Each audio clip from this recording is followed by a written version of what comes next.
with Julie Heisey, head coach of the SPU women's basketball team. Falcons opened their season Friday with an exhibition against Puget Sound. Julie, you've been in practice for about 3 weeks now. What have you seen out there, and what do you like so far? I like that we have depth. It's nice to have anywhere from about 13 or 14 players on the floor. We've had a couple of concussions, so Aubrey missed a week and Rachel missed a couple days, but for the most part it's been fun that we can have a lot of depth, and I like our effort, and I think we have good talent from top to bottom, so I'm excited about our team. Okay. And let's talk about some of those returning players this year. Who are you looking for big contributions?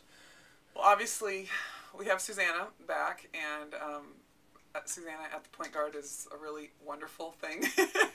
She can create a lot, and I think she finished the season really well last year, and just recognizing, I think, how much she can change the game both offensively and defensively. She changes the people around her. When she's great, the people around her are great, and she definitely can she puts a lot of pressure on the other team. So I think Susanna's been playing really well.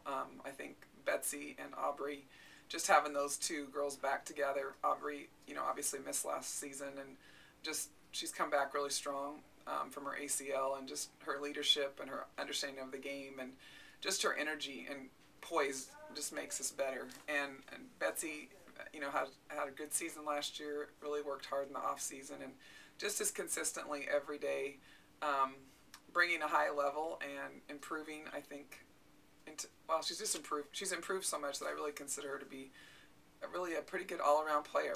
She's getting it defensively. She understands rebounding. She's become a lot better passer, and I think when she can shoot in rhythm, she can make a lot of threes, and that's really fun. But I just see more versatility to her game, and so those three I think have been fantastic.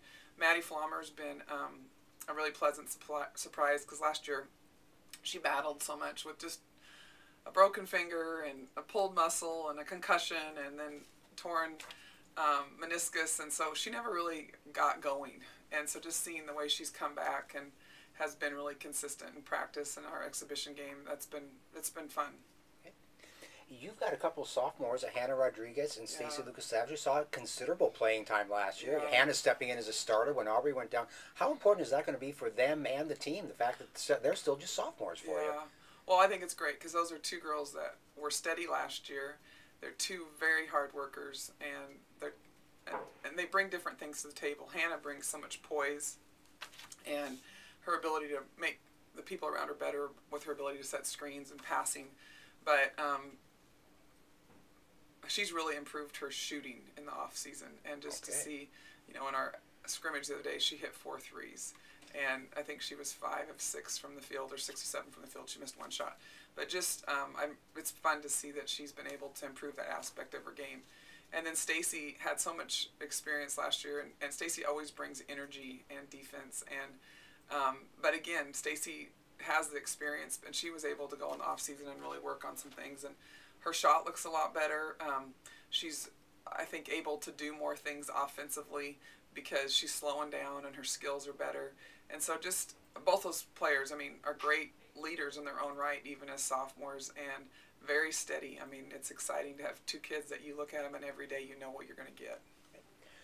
Talk about this very talented group of freshmen: Lindsay Lee, Courtney Hollander, Erica Pagano, Jordan McPhee, and Julia Haining, who was actually in the program last year. But this is a pretty good freshman group you've got out there. Yeah, we have 4 true freshmen and a redshirt freshman with Julia, and each one of them has added to our team. Lindsay comes from one of the best programs in the state with Lewis and Clark, and played for a great coach in Jim Redmond, and she just really understands defense, and she understands the game, and it brings a good energy every day. Erica has really a nice shot and is very good around the basket. And then, Courtney, I think she's surprised me more than I thought she would. And watching her with the AAU team, she wasn't always a shooter. And it's been fun just to watch her looking to be more offensive. But she's very long, again, played for a great coach in high school. Won the state championship, and just does a lot of little things that you may not notice at first, but she plays great defense. She understands where to rotate. She's a good rebounder. She's a good passer. She's playing above right now a freshman, just because of her poise, and I think every day she learns quickly. And then Jordan is kind of this is a big compliment. I know she's just starting, but she reminds me a lot of Daisha because she's just an energizer, and she's fast. She doesn't know how to do anything but play as hard as she can, and she too is just doing some really good things away from the ball defensively and able to pick up passes and offense, and then on the ball just having good pressure. So those 4 girls are freshmen, but they're bringing a lot of great things in practice every day. Julia is just, I don't know, it sounds corny, but kind of a flower that's blossoming. I think every day we see different things, and from the first scrimmage to the second scrimmage, just seeing her be more aggressive, and I don't know if I can really describe how she plays. I think you just have to see her, but that's your tease. You got to come out. But she's adding a lot. All right. With this particular group of players, Julie, what do you see as maybe a real strong suit with this team? Our depth. I think what I've seen already in our scrimmages, it's hard. I could play 11 players very easy, and you're not going to do that on every night because you don't have 11. It's hard to manage 11 people in a 20-minute and a half. But I just am thankful that we have depth, and I just pray that we can stay healthy. And on the other side, what are you and the players and your coaching staff working on really hard to improve on maybe from last year? Well, right now I think we need to improve on just boxing out consistently. I think that's coming in from playing a lot of open gym, and you just don't always think about, I got to go box somebody out. We just want to go get the ball. So I would like to see just our rebounding improving, and this time of the year, it's just timing, you know, with offense, that some days you're really, really good, and other days you kind of get in a hurry, or you forget the little things. And so just, I think, holding on to our foundation and understanding what's going to make us good. What's within realistic reach for this team? How good do they be from November to December, or clear into March? Well, I think I just want to say what I'm telling our team right now is that, you know what, our goal is to be better next Friday than we were this Friday. And I think we have a lot of potential, but to be really, really good, you have to be consistently good. And I think so if we can just focus on every day, that's really our goal, of just focusing on every day and trying to get better today. And I think, you know, we haven't played a game yet, so until we play a few more games, I'm not going to predict that. But I like our potential, but just like anything else, it's a journey, and we have to just really focus on what we can do today and just trying to make improvement each week.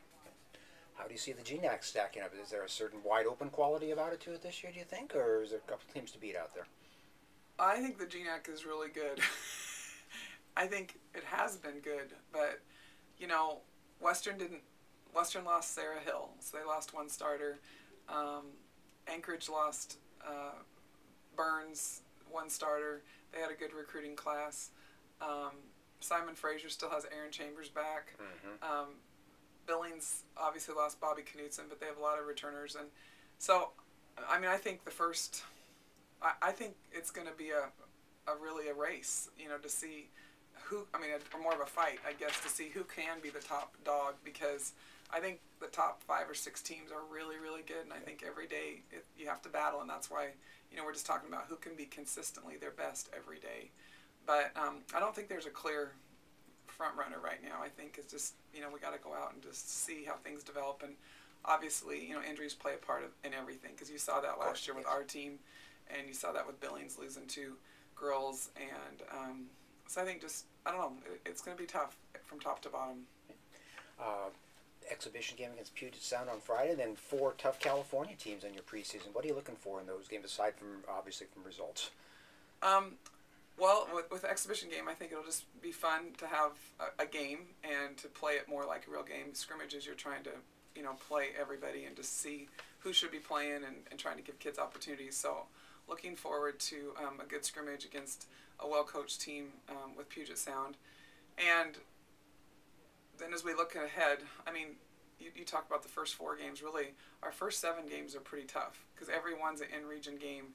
And, you know, we finish on December 6th with Anchorage. So I think that's the hardest part. We start off with tough teams right away. And, you know, Azusa was one of the top teams in the Pac West last year. I don't know if they finished first or second in the regular season, but I think they finished second. But they weren't eligible for postseason play. This year they are.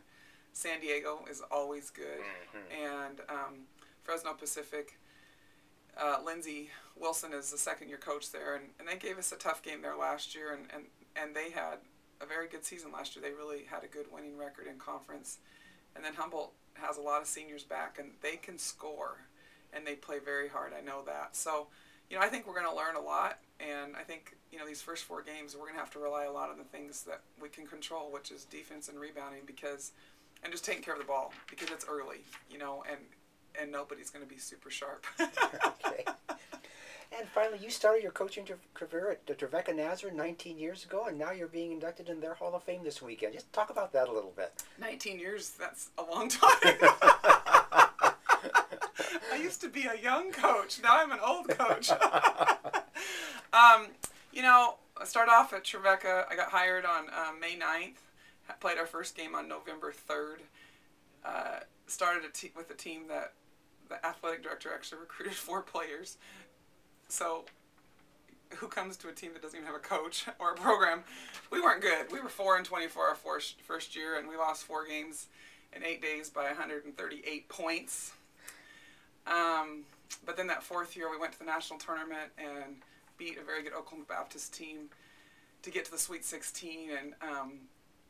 And then my last year there, we finished in the Elite 8. So lots of great memories.